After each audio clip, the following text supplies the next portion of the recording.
कहते हैं कि कश्मीरी बमसून पकाना और खाना सबके बस की बात नहीं है। आज हम वाजवान स्टाइल यखनी पे बना रहे हैं बमसूट वांगन। हमने अपने बाग से ही कुछ बमसूट जो है वो काटे हैं। बमसूट यानी कि क्वींस एप्पल, इनको कश्मीर में खाने के साथ पकाया जाता है।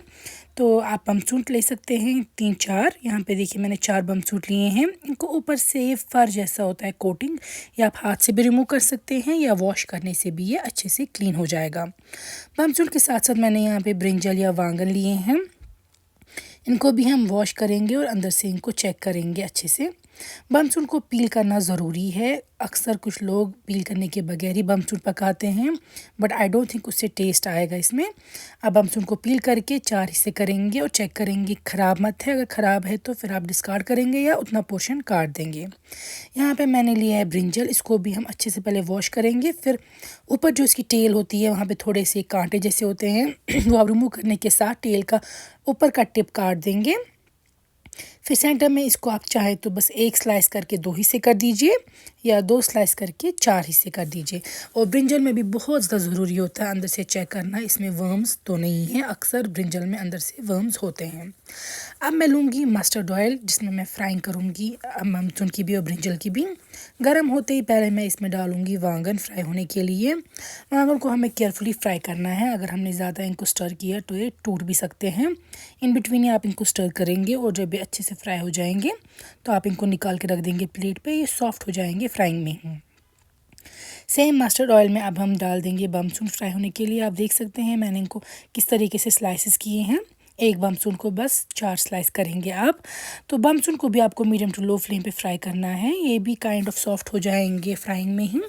तो स्टर करते रहेंगे आप इनको जब तक आपके डिज़ायर्ड कलर का बमसूट फ्राई ना हो जाए। यहाँ पे देखिए बमसूट फ्राई हो चुके हैं। अब हम इनको निकाल के रखेंगे प्लेट पे और हम यखनी बनाने की तैयारी करेंगे। यहाँ पे मैं यखनी के लिए यूज़ कर रही हूँ खैबर का दही, जो कि बहुत ही अच्छी क्वालिटी का होता है।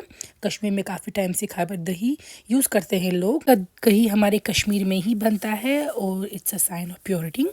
पहले आप दही को अच्छे से विस्क करेंगे, उसके बाद आपको इसको कंटिन्यूअसली स्टर करते रहना है ताकि कर्लिंग या फटे ना दही। फिर डालेंगे हम इसमें खड़े मसाले, छोटी इलायची, बड़ी इलायची, दालचीनी, लौंग, नमक टेस्ट के मुताबिक, गार्लिक का 1 चम्मच ऐड करेंगे। साथ में डालेंगे हम यहाँ पे सौंफ का पाउडर 1 चम्मच, जिंजर हल्की सी ऐड करेंगे। इस रेसिपी में मैं ऐड कर रही हूँ लाल मिर्च भी 1 चम्मच और हल्दी भी आधा चम्मच, क्योंकि हमें तीखी वाली यखनी बना रहे हैं। अच्छे से मिक्स कर देंगे। आप चाहें तो मीट मसाला भी 1 चम्मच ऐड कर सकते हैं। इसके बाद हम डाल रहे हैं घर पे बनाया हुआ प्रान, जो मैंने आपको सिखाया है बनाना। साथ में मैं घी ऐड कर रही हूँ। आप चाहे तो सिर्फ मस्टर्ड ऑयल ही ऐड कर सकते हैं, लेकिन घी ऐड करने से इसमें वाजवान की तरह बहुत ही प्यारी खुशबू आएगी और फ्लेवर्स भी ज़्यादा एनहांस होंगे। दही जब रिड्यूस हो जाएगी तेल ऊपर आने के साथ, हम इसमें डालेंगे पानी। अच्छे से मिक्स कर देंगे। ऊपर से सूखा पुदीना, जो कि लाजमी होता है यखनी में डालना।